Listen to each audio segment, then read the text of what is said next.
ጀነትን እንደምንመኘውና ጀነት ለመግባት ያቅማችንን እንደምንሰራው ሁሉ ጀነት እንዳንገባ እንቅፋት የሚሆኑ ነገሮችን አውቀን ልንርቅና ልንጠነቀቃቸው ይገባናል። በመልካም ሥራ ጀነት መግባት የሚቻለው በሌላ በኩል ጀነት እንዳንገባ እንቅፋት የሚሆኑ ነገሮችን አውቀን ስንርቅ ነው። ሁለቱ ሲሟሉ ነው ጀነት የሚገባ። ጀነት እንዳንገባ ከሚያደርጉ ከልካይ ነገሮች መሃል አንዱ የመጀመሪያው ዋናው ሽርክና ኩፍር ነው። የአላህና የመልእክተኛውን ንግግር ማስተባበል፣ ለአላህና ለመልእክተኛው ትዕዛዝ እጅ ለመስጠት ነው። አልሐምዱሊላህ አለዚ ቀደረ ፈሀዳ ወአርሰለ ረሱለሁ ቢልሐቅ ወልሁዳ ወአሽሀዱ አን ላ ኢላሃ ኢለላህ ወሕደሁ ላ ሸሪከ ለህ ለም የዝሊም አሐዳ ወአሽሀዱ አነ ሙሐመደን ዐብዱሁ ወረሱሉሁ በለገ ሪሳለተ ረቢህ ወበየነ አዕላመ አልሁዳ ሰለላሁ ዐለይሂ ወዐላ አሊሂ ወአስሓቢሂ መሳቢሕ አዱጃ ወሰለመ ተስሊመን ከሲራ አማ በዕድ ፈተቁላህ አዩሃ አልሙስሊሙን ወጅተኒቡ ማ የጅሊቡ ዐለይኩም ሰኸጠ ረቢኩም ወየምነዕኩም ሚን ነዒሚል አኺራ። የአላህ ባሮች ሆይ አላህን ተባረከ ወተዓላ ሁሌም ፍሩት፣ ያዛችሁን ታዘዙ፣ የከለከላችሁንም ተከልከሉ። የአኼራን ኒዕማ ጀነትን ከሚከለክሏችሁ ነገሮችም ራቁ፣ ተጠንቀቁ። ባለፉት ተከታታይ ሁለት ኹጥባዎች የጀነትን ጸጋና ጀነት ለመግባት ሰበብ የሚሆኑ ነገሮችን በጥቅሉ ዳሰናል። በዛሬ ኹጥባችን በአላህ ፈቃድ አጠር ባለ መልኩ ጀነት ለመግባት የሚከለክሉ እንቅፋት የሚሆኑ ነገሮችን ለመጥቀስ እንሞክራለን። ጀነትን እንደምንመኘውና ጀነት ለመግባት ያቅማችንን እንደምንሰራው ሁሉ ጀነት እንዳንገባ እንቅፋት የሚሆኑ ነገሮችን አውቀን ልንርቅና ልንጠነቀቃቸው ይገባናል። በመልካም ሥራ ጀነት መግባት የሚቻለው በሌላ በኩል ጀነት እንዳንገባ እንቅፋት የሚሆኑ ነገሮችን አውቀን ስንርቅ ነው። ሁለቱ ሲሟሉ ነው ጀነት የሚገባ። ጀነት መግቢያ ሰበብ እኛ ጋር ሲገኝ ጀነት እንዳንገባ የሚያደርገን ነገር እኛ ዘንድ ከሌለን ጀነት እንዳንገባ ከሚያደርጉ ከልካይ ነገሮች መሃል አንዱ የመጀመሪያው ዋናው ሽርክና ኩፍር ነው። ነቢያችን ዓለይሂ ሰላቱ ወሰላም ላ ተድኹሉል ጀነተ ሐታ ቱእሚኑ ብለዋል። እስካላመናችሁ ድረስ ጀነት አትገቡም ብለዋል። ቁርአን ላይ የጀነት ጸጋ የጀነት ምግብና መጠጦች ካፍሮች ላይ ከሃዲያን ላይ ሐራም እንደሆኑ እርም እንደሆኑና እንደማይገቧቸው ተገልጿል። ኢነሁ መን ዩሽሪክ ቢላሂ ፈቀድ ሐረመ አላሁ ዐለይሂል ጀነ ወማእዋሁ ናር ወማ ሊዛሊሚና ሚን አንሳር ተብሏል ቁርአን ላይ። እነሆ በአላህ ያጋራ ጀነት እሱ ላይ እርም ናት፣ አያገኛትም፣ ረዳትም የለውም። እሱ በሥራው እንኳ ጀነት ባይገባ ሌሎች ተባብረው ከአላህ አስታርቀው በይቅርታ እንኳ ጀነት ሊገባ አይችልም ብሏል። ስለዚህ ማንኛውም ጀነትን የሚመኝ የሚፈልግ በሙሉ ከሽርክ ራሱን ሊያጠራ ከኩፍር ራሱን ሊያጠራ ይገባ። ትክክለኛ የተሟላ ኢማንን ማመንም ይጠበቅበታል። ትልቁ የጀነት ዋጋ ኢማን ነውና። ሌላኛው ጀነት እንዳንገባ እንቅፋት የሚሆነው የአላህና የመልእክተኛውን ንግግር ማስተባበል፣ ለአላህና ለመልእክተኛው ትዕዛዝ እጅ ለመስጠት ነው። ኢነ አለዚነ ከዘቡ ቢአያቲና ወስተክበሩ ዐንሃ ላ ቱፈተሑ ለሁም አብዋቡ ሰማእ ወላ የድኹሉነ አልጀነተ ሐታ የሊጀል ጀመሉ ፊ ሰሚል ኺያጥ ወከዛሊከ ነጅዚ ዛሊሚን ብሏል አላህ ተባረከ ወተዓላ። እነዚያ ቁርአንን ሐዲትን ያስተባበሉ ከቁርአንና ከሐዲስ መመሪያም የተኩራሩ አላህ ሐራም ያደረገውን ነገር ለመተው ፈቃደኛ ያልሆኑ አላህ ያዛቸውና ግዴታ ያደረገውን ነገር ለመተግበር ዝግጁ ያልሆኑ የሰማይ በር አይከፈትላቸውም። ነፍሳቸው ንጹሕ ሆና ወደ ሰማይ አትወጣም። ጀነትም አይገቡም ግመል በመርፌ ቀዳዳ እስካልተሻገረ ድረስ ብሏል አላህ ተባረከ ወተዓላ። ግመል ትልቅ የሆነ እንስሳ በመርፌ ቀዳዳ ሊሾልክ አይችልም። በምንም መልኩ ግመል በመርፌ ቀዳዳ መሻገር እንደማይሾልከው ሁሉ የአላህና የመልእክተኛውን ንግግር ያስተባበለ አምኖ ያልተቀበለ አላህና መልእክተኛው ያዘዙትን ሙሉ በሙሉ እምቢ ያለ የከለከሉትን ሆን ብሎ አውቆ አምጾ ሐላል ነው ብሎ የተዳፈረ መቼም ጀነት አይገባም። ወከዛሊከ ነጅዚ ዛሊሚን ብላ ተበድለው አይደለም እነሱ ራሳቸው በዳዮች ስለሆኑ ጀነት አይገቡም ብላ። በመሆኑም ማንኛውም አላህና መልእክተኛው የነገሩንን ነገር በሙሉ ሐቅ ነው እውነት ነው ብለን ልናምን፣ ማንኛውም አላህና መልእክተኛው አድርጉት ብለው ያዘዙትን እንደ አቅማችን ልናደርግ፣ ተውት ያሉትን ደግሞ ሙሉ በሙሉ ያለምንም መስፈርት ልንተው ይገባናል። ማድረግ ነው ከአቅም ጋር የተያያዘው። ማድረግ አቅም ይጠይቃል። መተው ግን ምንም የሚጠይቀው ነገር የለም። እሺ ብሎ መተው መታቀብ። ወከዛሊክ ጀነት እንዳንገባ ከልካይ ከሚሆኑ ነገሮች መሃል አንዱ ሶላትን መተው፣ ስሜትን መከተል። ሶላትን ሙሉ በሙሉ እርግፍ አድርጎ የተወሰው ጀነት መከጀል የለበትም። ወደ ጀነት የሚያሸጋግረው መንገድ የለውም።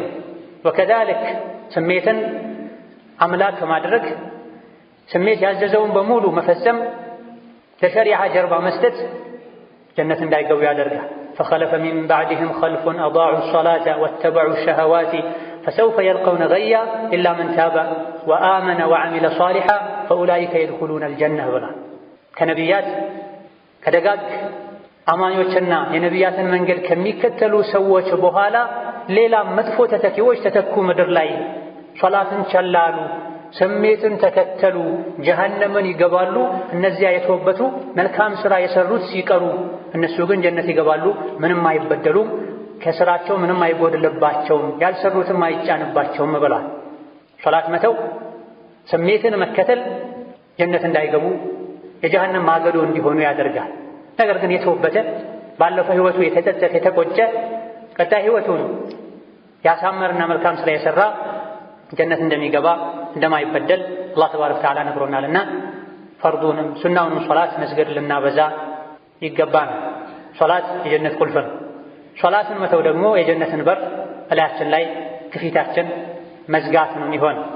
ወከዛሊክ ጀነት እንዳንገባ እንቅፋት ከሚሆኑ ነገሮች አንዱ ወላጆችን መበደልና ለነሱ በጎ መሆንን እነሱን መንከባከብን መተው ነው።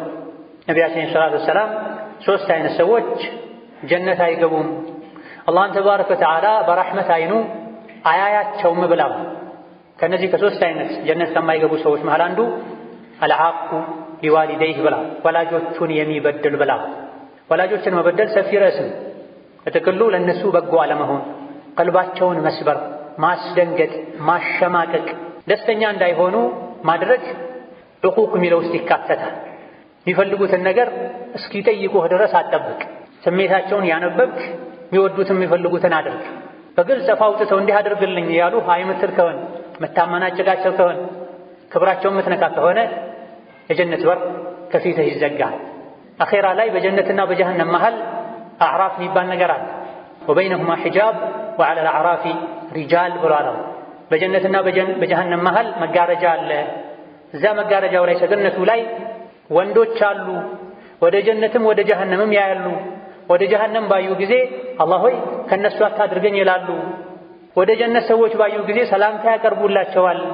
ጀነት አልገቡም፣ ተስፋ ግን አላቸው ብሏል አላህ ተባረከ ወተዓላ። ተስፋ ያደርጋሉ ብሏል።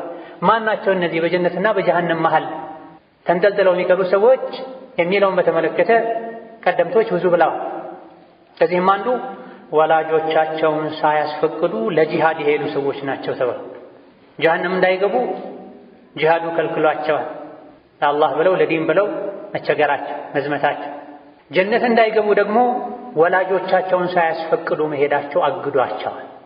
እንደው እስላምን ዲንን የበላይ ለማድረግ እንኳ ያለ ወላጅ ፈቃድ መሄዳቸው ጀነት እንዳይገቡ እንቅፋት ከሆነባቸው በተለያዩ ለወንጀሎች ወላጆችን ለማስከፋት እነሱን ለማስቀየም አትሂድ ወዳዱት እንኳ ወደ ወንጀል ወደ ማይጠቅም ቦታ የሚሄድ ዕጣ ፈንታው ምን ሊሆን እንደሚችል አቅል ያለ ሁሉ መገመት ይችላልና ጀነት ከፈለክ ወላጆችን አስደስት። ሌላኛው ጀነት እንዳይገቡ እንቅፋት የሚሆነው ተግባር ዝምድናን መቁረጥ ነው።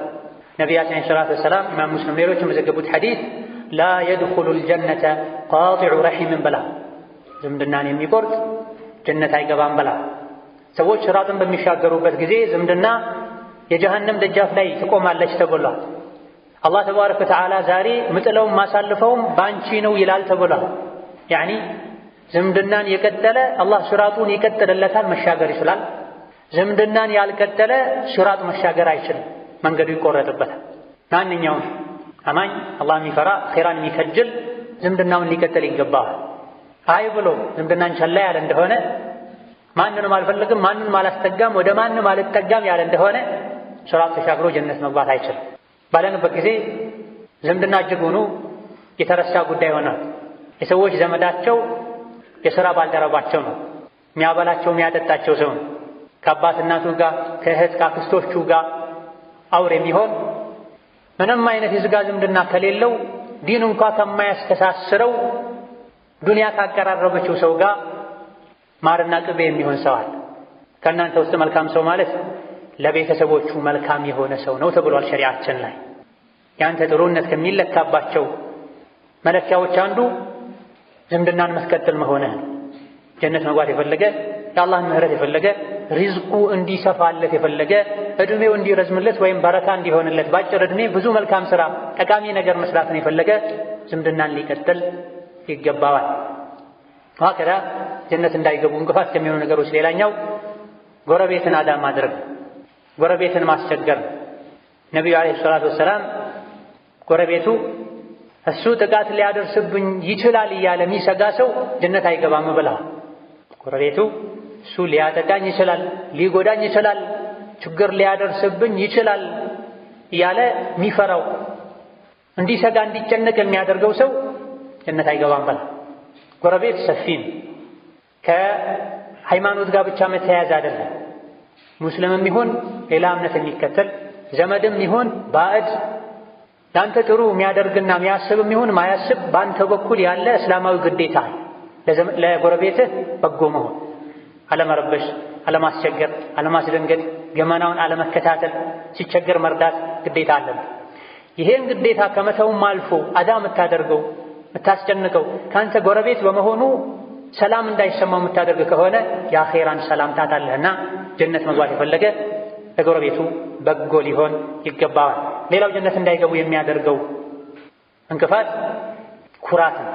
ነቢያችን ሰለላሁ ዐለይሂ ወሰለም ልቡ ላይ ቅንጣትን የምታክል ኩራት ያለ ሰው ጀነት አይገባም ብለዋል። ኩራት ማለት ሰዎችን መናቅ፣ ሐቅን አልቀበልም አልከተልም ማለት እንደሆነ ነቢዩ ራሳቸው ተርጉመውታል፣ ፈስረውታል። ኩራት ብሎ ማለት ጥሩ መልበስ፣ ጥሩ መብላት፣ ጥሩ ኑሮ መኖር ማለት አይደል። ኩራት ማለት ሰዎችን መናቅ፣ በኑሮ ደረጃቸው በአንዳንድ ተፈጥሯዊ ሁኔታዎቻቸው ከአንተ የበታች መስለው የሚታዩህ ሰዎችን መናቅ፣ አሳንሶ ማየት፣ ራስህን ከነሱ ላይ ከፍ ማድረግ፣ ሰላም ሲሉ መልስ አለመስጠት፣ ሊጨብጡህ ሲፈልጉ መጠየፍ፣ ይሄ ኩራት ይባላል። እንደዚሁ ሐቅን አልቀበልም ማለት አንተ ጋር ጥፋት ያለ ይህ ትክክል አይደለም አስተካክል ተብሎ በቁርአን በሐዲስ በምክንያት እየተነገረው አልሰማም አልቀበልም የሚል ኩራተኛ ነው። በተረፈ አቅም ያለው ሰው ጥሩ ጫማ ቢያደርግ፣ ጥሩ ልብስ ቢያደርግ፣ ጥሩ መኪና ቢጠቀም ኩራት አይደለም። ስለዚህ ነቢዩ ሲናገሩ ስለ ኩራት ሲናገሩ አንድ ሰው ጫማው ልብሱ ጥሩ እንዲሆን ይፈልጋል፣ ይህ ኩራት ነው እንዴ ሲላቸው የማዕነል ሐዲስ ይሄ ኩራት አይደለም፣ አላህ ተባረከ ወተዓላ ውብ ነው፣ ውብ መሆንን ይወዳል ብለዋል ነብዩ ሰለላሁ ዐለይሂ ወሰለም። ይልቅ ኩራት ማለት ሰውን መናቅና ሐቅን መቀበል አሻፈረኝ ማለት ነው ብለዋልና ኩራተኞች አኺራ ላይ ጀነት ላይ ማረፊያ የላቸው። ለአላህ ብሎ የተናነሱ ናቸው ጀነት ላይ ገብተው የሚከብሩት። ኩራት ማያስወቅስበት ስፍራና ቦታ ላይ የሚኮሩት። እዚህ የኮራ ያላግባብ የተንቀባረረ አኺራ ላይ ያንሳል። ጉንዳን ያክላሉ፣ ሰዎች ይረግጧቸዋል ተብሏል። ዱንያ ላይ የሚኩራሩ የሚንቀባረሩ ራሳቸውን ከፍ ከፍ የሚያደርጉ አኺራ ላይ ትንንሽ ጉንዳኖችን ያክላሉ፣ ሰዎች የረገጧቸው ይሄዳሉ ብለው የጀዛቸውን አላህ ይሰጣቸው። በአንጻሩ ደግሞ ለአላህ ባሮች የሚተናነሱ አኺራ ላይ አላህ ከፍ ያደርጋቸዋል። የጀነት መግባት የሚፈልግ ለአላህ ሲል ሊተናነስ ራሱን ዝቅ ሊያደርግ ይገባዋል። ወከዛሊክ ጀነት እንዳይገቡ እንቅፋት ከሚሆኑ ነገሮች ሌላኛው ሐሜትና ወሬ ማመላለስ፣ ሰውን ለማጣላት በማለት ለሰዎች አይብ ለማውጣት በማሰብ ነብዩ ሰለላሁ ዐለይሂ ወሰለም ላ የድኹሉል ጀነተ ነማሙን ብላ ሰውን ለማጣላት ወሬ የሚያመላልስ ጀነት አይገባም ብላ። በሌላ በኩል ካሁን ቀደም ተጠቀሰው ወሬ ማመላለስ ከሽንት ራስን አለማጥራት ወይም ሰውያ የሜዳ ላይ መሽናት ለቀብር ቅጣት፣ ለአኼራ ለጀሃነም እሳት እንደሚዳርግ ገልጸናል። ሰዎች ዱንያ ላይ በሰላም እንዳይኖሩ፣ ልባቸው ንጹህ እንዳይሆን፣ በጥላቻ በሐሰድ እንዲሞሉ የሚያደርግ የሰዎችን የልብ ሰላም የሚነሳ የአኼራ ሰላም አያገኝም። አሁንም ማንኛውም ጀነት መግባት የሚፈልግ ምላሱን ሊጠብቅ፣ ወሬ ከማዋሰድ፣ ሰውን ከማጣላት ሊታቀብ ይገባዋል። ሌላኛው ጀነት እንዳይገቡ እንቅፋት የሚሆነው ዕዳን። ነቢያችን ሰለላሁ ዐለይሂ ወሰለም ፊ ሰቢልላህ ሸሂድ ሆኖ የሞተ ወንጀሎቹ በሙሉ ይሰረዙለታል ዕዳ ሲቀር ብለዋል።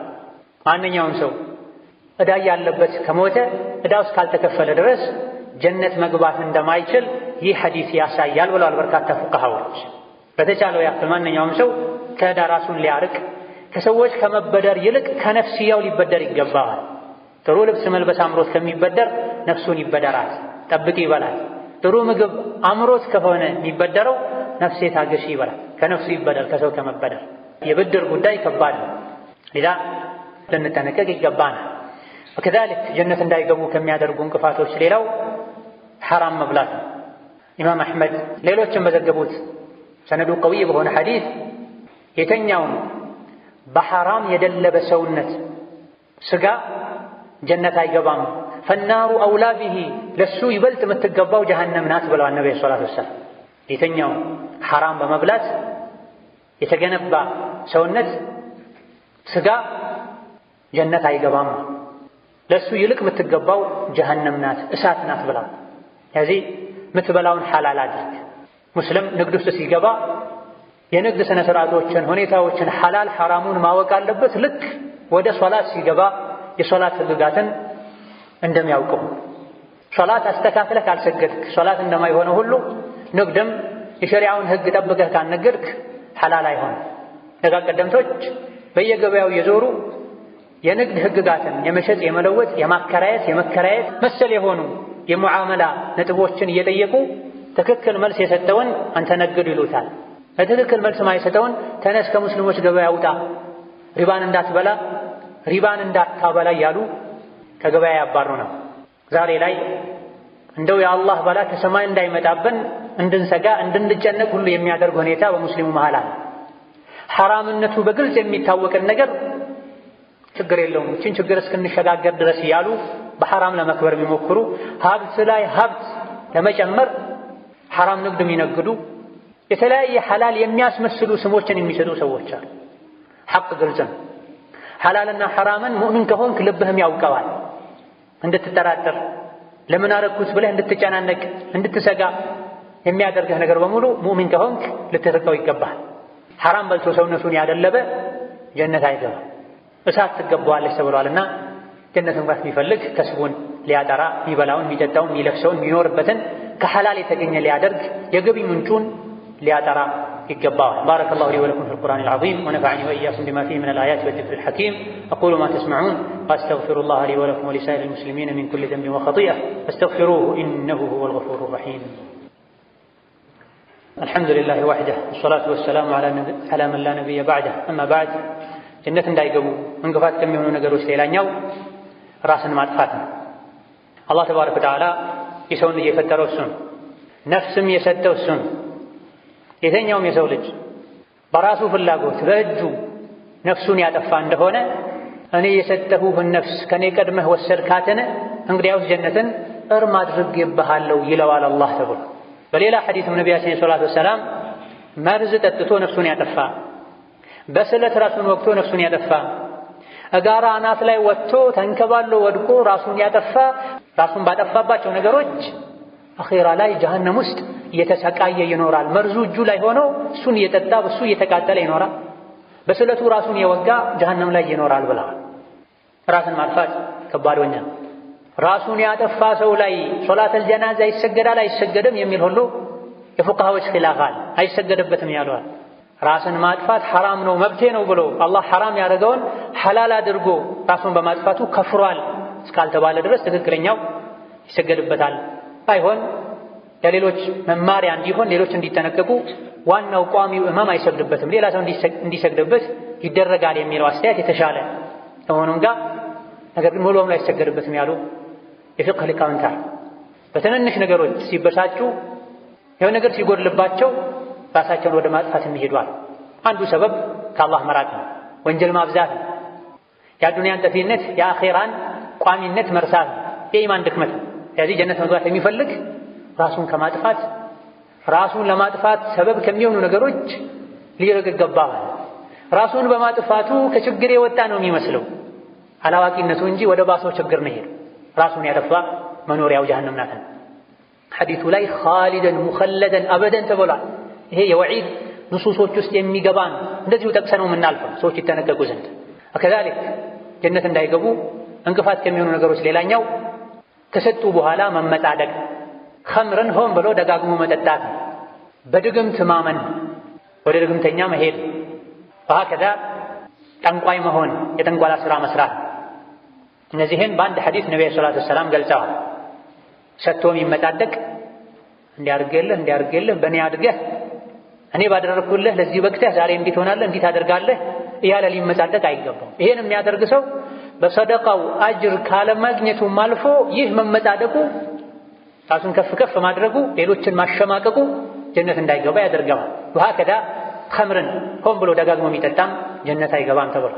አንዴ ተሳስቶ ሊጠጣ ይችላል የሰው ልጅ፣ ሁለቴ ተሳስቶ ሊጠጣ ይችላል። ምንም እንኳ ሙእምን የሆነ ምላሱ ሱብሓነላህ ወልሐምዱሊላህ ወላ ኢላሃ ኢለላህ ወላሁ አክበር የሚል ምላሱን አፉን በኸምር ይነጅሳል ባይባልም ግን አልፎ አልፎ በሆነ መልኩ ተሳስቶ ከኢማን ከዲን የራቀ ወይም ሸይጣን የተጫወተበት ሰው ነውና ሁሉም ሰው ሊሳሳት ይችላልና ስህተት ላይ ሊወድቅ ይችላል፣ የኸምር ስህተት ላይ። ነገር ግን ኢድማን ካረገ ሆን ብሎ ደጋግሞ ፈልጎ ኸምርን ከጠጣ እንዲህ አይነት ሰው ጀነት አይገባም ብለዋል ነቢያችን ዓለይሂ ሰላቱ ወሰላም።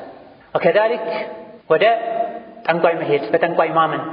ጠንቋይ የሩቅን ያውቃል፣ በድግምት እንዲህ ነገር ማሳካት ይችላለሁ ያሉ በድግምት ማመን፣ ድግምቱን ራሱን ጥንቆላውን ራሱን መስራት፣ የሚሰራውን እሱ ጋር አገልግሎት ማግኘት ፈልጎ የሄደውም ጀነት እንደማይገባ ነቢያችን ተናግረዋል። ይሄም በዘመናችን ጥቂት የማይባሉ ሰዎች ዘንድ ያለ ስራ አልሳካልኝ እንዲህ የሚያደርግ ሰው አላሉ ወደ እሱ ልሂድ የሚሏል።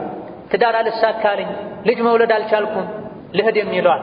በአላህና በመጨረሻው ቀን የሚያምን ሰው ከጥንቆላ ጠንቋይ ጋር ድግምተኛ ጋር ከመሄድ ሊርቅ ሊጠነቀቅ ይገባዋል።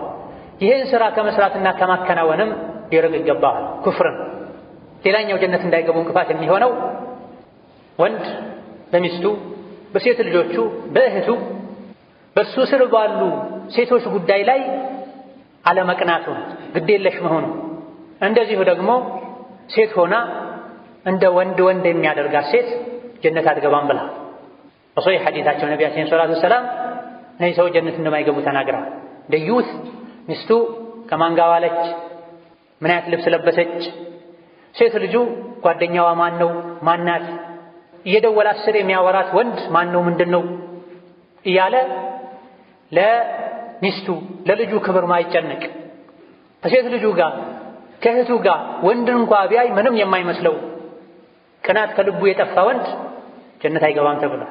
እንደዚሁ ደግሞ ሴት ሆና ከወንድ ጋር የምትመሳሰል ባነጋገሯ ባለባበሷ የወንድ መለያ የሚባሉ ነገሮችን ሆን ብላ ፈልጋ የምታደርግ ወንድ ሴት ጀነት አትገባም ብለዋል ነብዩ ሰለላሁ ዐለይሂ ወሰለም። ሁሉም የሰው ልጅ የራሱ የሆነ ተፈጥሮ አለ። ወንድ የራሱ ተፈጥሮ አለ። በዛ ሊብቃቃ እንደ ወንድ ሆኖ ሊኖር ይገባል። እንደ ሴት ሊቅለሰለስ የእጅ የአንገት ጌጦችን ሊያደርግ ኢላ ገይሪ ዛሊክ የሴት መለያ የሚባሉ ነገሮች አሉ። ያን ከማድረግ ወንድ ሊጠነቀቅ ይገባዋል። አይ ብሎ ካደረገ ለወንዱም ክልክል ነው፣ ሐራም ተረግሟል። ወንድ ሆኖ ከሴት የሚመሳሰል ሴት ሆና ከወንድ የምትመሳሰል አላህ ይርገማቸው፣ አላህ ረግሟቸዋል ተብሎ ወከዛሊክ ሴት ሆና እንደ ወንድ የሚያደርጋት በምንም መልኩ የወንድም ባህሪ ፈልጋ ሆን ብላ የምታደርግ ጀነት አትገባም ተብሎ ወሀከዛ ጀነት እንዳይገቡ እንቅፋት ከሚሆኑ ነገሮች መሃል አንዱ ካገባ በኋላ እድሜው ከገፋ በኋላ ዝሙት የሚሰራ ሽማግሌ፣ ውሸት የሚዋሽ ንጉስ፣ የሚኮራ ድሃ ብለዋል ነብዩ ሰለላሁ ዐለይሂ ወሰለም። እነዚህ ሶስቱ ጀነት አይገቡም። አላህም አያያቸውም በረሕመቱ አይኑ ከወንጀላቸውም አያጣራቸውም ተብሏል። አንደኛ እድሜው የገፋ ሆኖ ስሜቱን መቆጣጠር የሚችልበት እድሜ ላይ ከደረሰ በኋላ ስሜቱን ከሰበረ በኋላ ሆን ብሎ ዝሙት ቢሰራ ሽማግሌ። ሌላኛው ንጉሥ ሆኖ ባለስልጣን ሆኖ የሚዋሽ ውሸት የሚታወቅ፣ ሌላኛው ድሃውን አቅመ ደካማ ሆኖ የሚኮራ ብላ። ሶስቱም እንዲሁ የውስጥ ሸረኛነትና ወንጀል ከደም ስራቸው ጋር ተዋህዶ ካልሆነ በስተቀር ለእንዲህ አይነቱ ወንጀል የሚገፋፋቸው ነገር ስለሌለ ነው እንጂ ወጣት ሆኖ ዝሙት ቢሰራ ችግር የለውም ማለት አይደለም። እድሜ የገፋ የበሰለ ስሜቱን የሰበረ ለዝሙት የሚያነሳሳው ነገር ያን ያክል እንደ ወጣት የለም። ከዛልክ ንጉሥ ባለስልጣን እንዲዋሽ የሚያደርገው ነገር የፈለገውን ነገር አዞ ማስተካከል ይችላል። ያልፈለገውን ነገር አይሆንም ብሎ ማስቀረት ይችላል። ከዋሸ ውስጡ ላይ ስር የሰደደ ወንጀል ነው ማለት። ከዛልክ ድሃ እንዲኮራ የሚያደርገው ምንም ነገር የለም ከውስጡ የመነጨ ሸረኝነት፣ ኩራተኝነት ካልሆነ በስተቀር። ባለሀብት የሆነ ይኩራ፣ ባለስልጣን ያልሆነ ይዋሽ ለማለት አለ። እነዚህ ላይ ይከፋል ነገሩ ለማለት። ከዛ ጀነት እንዳይገቡ ከሚያደርጉ እንቅፋቶች ሌላኛው ህዝቡን የሚክድ፣ ህዝቡን የሚበድል፣ ለህዝቡ የማይበጅን አይነት አመራር የሚመራ መሪ ነው። ነብዩ ሰለላሁ ዐለይሂ ወሰለም ማንኛውም አደራ የተሰጠው መሪ አደራውን በአግባቡ ያልተወጣ ያጎደለ እንደሆነ በዳይ ሆኖ አጉዳይ ሆኖ የሞተ እንደሆነ አላህ ተባረከ ወተዓላ ጀነትን እሱ ላይ እርም ያደርግበታል ብላ። ይሄ ከላይ እስከታች ያሉ የመሪነት ደረጃዎችን የሚመለከት ነው። ከትልቁ ከሀገር መሪ ጀምሮ እስከ ትንሹ የቤተሰብ መሪ ድረስ አባት ልጆቹ በሊሽና መሰል ነገሮች ቆሻሻን ነገር እያዩ አኽላቃቸው እየተበላሸ ዲናቸው እየተበላሸ እያየ ቤቱ ላይ እንዲህ አይነት ወንጀል የሚሰራበትን መሳሪያ ትቶ የሞት እንደሆነ በሱ ኃላፊነት ስር ያሉ ቤተሰቦቹን በድሎ አጉድሎባቸው እንደሞተ ተናግረዋል። ከዚህ ሐዲስ እስትንባጥ አድርገው ፉቃሃዎች እዚህ የቤተሰብ ኃላፊ ነው። ቤተሰብህ ላይ መምራት ባለብህ መልኩ ካልመራህ ካጎደልክ ሸሪዓ በፈለገው መልኩ ቤተሰብን ካልመራህ ይህንኑ ችግር ሳታስተካክል የሞትክ እንደሆነ አንተ ላይ ጀነት እርም ይሆናል በሐዲሱ መሰረት።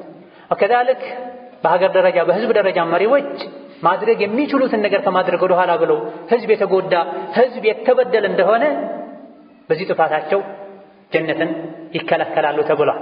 ከዛ ጀነት እንዳይገቡ ከሚያደርጉ ነገሮች ሌላኛው አንድ ሀገር በሰላም ገብቶ እንዲወጣ አንድ ሀገር ላይ በሰላም እንዲኖር ቃል ያለውን ግለሰብ መግደል ጀነት እንዳይገቡ የጀነትን ሽታ እንዳያገኙ ያደርጋል። ሙስሊምም ይሁን ካፍር አንድ ሀገር በሰላም እንዲኖር ከዛ ሀገር ነዋሪዎች ጋር የሰላም ስምምነት ያለው ላልነካችሁ ላስነኩ፣ ላልገድላችሁ ላስገድሉኝ ብሎ ስምምነት ያለው በመሰረቱ ከሙስሊሞች ጋር ጠብ ያለው ከሙስሊሞች ጋር የሚዋጋ እንኳ ቢሆን ለሆነ ጉዳይ ተልኮ መጥቶ በሰላም ገብቶ እንዲወጣ እንዲያልፍ የተፈቀደለትን አካል የገደለ የጀነትን ሽታ አያገኝም ብለዋል ነቢያችን አለይሂ ሰላቱ ወሰላም። ይህም ቡኻሪና ሙስሊም የዘገቡት ሐዲስ ነው። ባለንበት ጊዜ ያገኙትን ሁሉ የሚገድሉ ሰዎች ይህን ሐዲስ ሊያስታውሱ ሊጠነቀቁ ይገባቸው። ሙዓህድ ማለት የሰላም ቃል የተገባለት ማለት ሙስሊም ከሙስሊም ጋር ሙስሊም ከካፍር ጋር እንደ አስፈላጊነቱ አንዳንዴ የሰላም ስምምነቶች ሊኖሩ ይችላል። ነቢዩ አድርገዋል አለይሂ ሰላቱ ወሰላም። ባለንበት ጊዜ አብዛኞቹ ሀገራት በመካከላቸው የሰላም ስምምነት አለ። በዚህ መልኩ በሌላ በኩል ጥፋት እንኳ ቢኖር በዳይ እንኳ ቢሆን በሰላም ገብቶ እንዲወጣ ፈቃድ ከተሰጠው ፈቃዱን የሰጠው መሪም ይሁን ግለሰብም ይሁን በሰላም ደረጃ አንድ የሙስሊም አባል የሆነ ሰው እገሌ በሰላም እዚህ ሀገር ገብቶ ይሄን ያክል ጊዜ ቆይቶ እንዲወጣ እኔ ኃላፊነት ወስጃለሁ አስጠግቻለሁ ካለ እንደሚቻል ሲራ ላይ የተለያዩ አሐዲቶች ላይ ተነግሯልና ካፍር እንኳ ቢሆን የሰላም ስምምነት ያለውን አካል መግደል የጀነትን ሽታ እንዳያገኙ ያደርጋል። በመጨረሻም ጀነት እንዳይገቡ እንቅፋት ከሚሆኑ ነገሮች ሌላኛው ሰዎችን በግፍና በበደል መምታት፣ ሴት ልጅ ሆና መገላለጥ ነው። ረሱሉ አለይሂ ሰላቱ ወሰላም ሁለት አይነት ሰዎች ጀነት አይገቡም።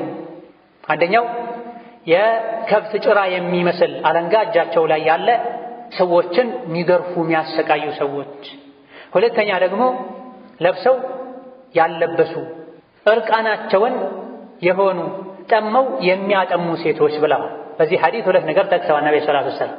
ያለ አግባብ ሰውን መምታት፣ መግረፍ፣ ማሰቃየት። ሁለተኛው ሴት ልጅ ሸሪዓውን መስፈርት ያልጠበቀ ልብስ መልበሷ፣ ተገላልጣ መሄዷ፣ ሸሪዓ ሸፍኒው ያላትን የሰውነት አካሏን ወይም ሙሉ በሙሉ አለመሸፈኗ፣ አልያ ደግሞ በጠባብ ልብስ መሸፈኗ፣ አልያ ደግሞ ስስ ሆኖ ሰውነትን አሻግሮ በሚያሳይ ጨርቅ መሸፈኗ ጀነት እንዳትገባ ያደርጋታል። ኢዘን ሒጃብ ጀነት እንዲገቡና እንዳይገቡ ሊያደርግ ይችላል ማለት ቀላል ጉዳይ አይደለም ማለት። አሁንም ያንዳንዱ ሙስሊም እነዚህና ሌሎችንም ጀነት እንዳይገቡ እንቅፋት ይሆናሉ የተባሉ ነገሮችን ሊያውቅ ሊርቅ ሊጠነቀቅ ይገባል። ثم صلوا وسلموا على البشير النذير والسراج المنير فقد أمركم بذلك ربكم قائلا إن الله وملائكته يصلون على النبي يا أيها الذين آمنوا صلوا عليه وسلموا تسليما اللهم صل وسلم وبارك على عبدك ورسولك محمد وعلى آله وأصحابه وسلم تسليما كثيرا اللهم أعز الإسلام والمسلمين اللهم أعز الإسلام والمسلمين اللهم أعز الإسلام والمسلمين وأذل الشرك والمشركين ودمر أعداءك أعداء الدين اللهم اجعل هذا البلد آمنا مطمئنا وسائر بلاد المسلمين اللهم اجعل هذا البلد آمنا مطمئنا وسائر بلاد المسلمين اللهم آمنا في أوطاننا وول علينا خيارنا اللهم آمنا في أوطاننا وول علينا خيارنا اللهم آمنا في أوطاننا وول علينا خيارنا ربنا آتنا في الدنيا حسنة وفي الآخرة حسنة وقنا عذاب النار اللهم اهدنا سبل السلام واختم لنا على دين الإسلام اللهم اهدنا سبل السلام واختم لنا على دين الإسلام اللهم أعنا على ذكرك وشكرك وحسن عبادتك اللهم أعنا على ذكرك وشكرك وحسن عبادتك اللهم إنا نسألك رضاك والجنة ونعوذ بك من النار اللهم إنا نسألك رضاك والجنة ونعوذ بك من النار ربنا اغفر لنا ولوالدينا ولمشايخنا ولجميع المسلمين اللهم ارفع عنا الوباء والبلاء اللهم ارفع عنا الوباء والبلاء اللهم لا تحملنا ما لا طاقة لنا به اللهم لا تحملنا ما لا طاقة لنا به واعف عنا وعافنا واغفر لنا وارحمنا وأنت خير الراحمين آمين والحمد لله رب العالمين.